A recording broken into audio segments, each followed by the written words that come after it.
Connectivism as a learning theory is the idea that we learn by forming connections. We learn by interacting with each other, creating connections with each other, creating connections between concepts in our mind, by joining things that look different together. In a networked world, learning is a network forming process. Knowledge is a networked product. So when we are knowledgeable, it essentially is a reflection how we've connected concepts and ideas over a period of time. This is the kind of idea that we had in mind when George and I built the first massive open online course. What we wanted to do was to structure a course not in the traditional speak and tell kind of way, not in this traditional linear format, but as this messy diagram indicates, a network. The knowledge contract in a MOOC does not presume that there's one thing that you need to know in a given field. The materials that we study that are part of the syllabus are really just a starting point for the negotiation of knowledge. The outcomes might be as varied as a discussion, a blog post, or a peer-reviewed article. Really, a MOOC is just a catalyst for knowledge.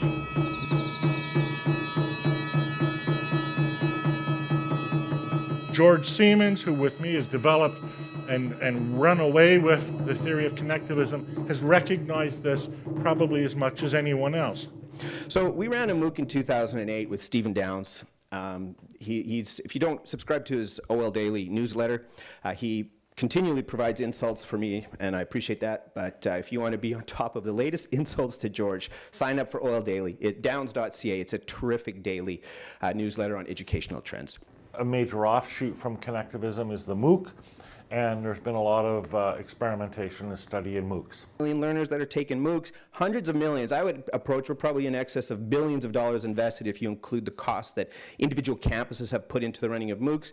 We've put billions of dollars into this experiment. We've had a terrific amount of media exposure. Finally, as educators, we're filled with joy because guess what? People want to talk to us now, right? Like New York Times wants to ask me what I think of MOOCs. And you get on TV programs and you get on conference panels, and your main job at a conference panel 2 years ago was to say something more outrageous than the guy that spoke before you. And so it was just a wonderful time. So MOOCs continue to be really popular. I know the press and pundits say, MOOCs are over. They're not over. The number of providers has multiplied. Dozens of providers now, hundreds of MOOCs, millions of people taking MOOCs. I mentioned during my talk some figures that come from Class Central, which is an aggregator of MOOCs. 2015, more people took MOOCs than in all years previous, and then in 2016, that number doubled. But then suddenly reality hit for some folks. And that reality was that if you create a view or idea that is disconnected from humanity but driven by technology, in the long run, you're going to hit a wall. If you don't care about research that exists and try and build a field from scratch, whole cloth, you're going to hit a wall. And so, of course, as media being, and a lot of faculty, there's a lot of faculty who sat on the side and were disengaged from some of the activity going on with MOOCs. But they were scared, and I spoke with faculty. You've, I'm sure, been to conferences where faculty ranted against MOOCs and so on. But when when Udacity said they had a lousy product, there was a lot of very happy people out there. The early providers were like Coursera and Udacity, and they were venture capitalist funded, which gave them a pretty limited window, right? And they've had to pivot a couple of times in order to extract revenue. MOOCs are free open online courses, right? It's kind of hard to build a business model based on that. There have been a number of false starts, a number of failed attempts. None of these companies are yet profitable, and so failed, right? But they haven't failed from the perspective of the learner. They're doing a really good job. They're providing access where there wasn't access before. But in terms of making a quick return for venture capitalists, not so much.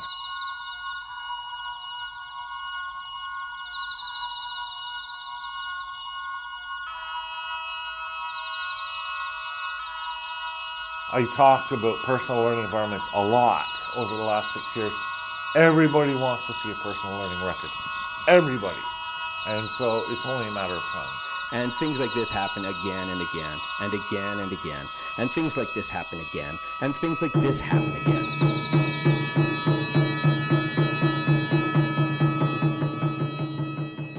And while you think about the kinds of research approaches that you're taking with your MOOCs, are you advancing beyond the cognitive? Are you advancing to the whole person? Are you advancing to something that isn't narrowly focused on just making someone smarter or getting a better job?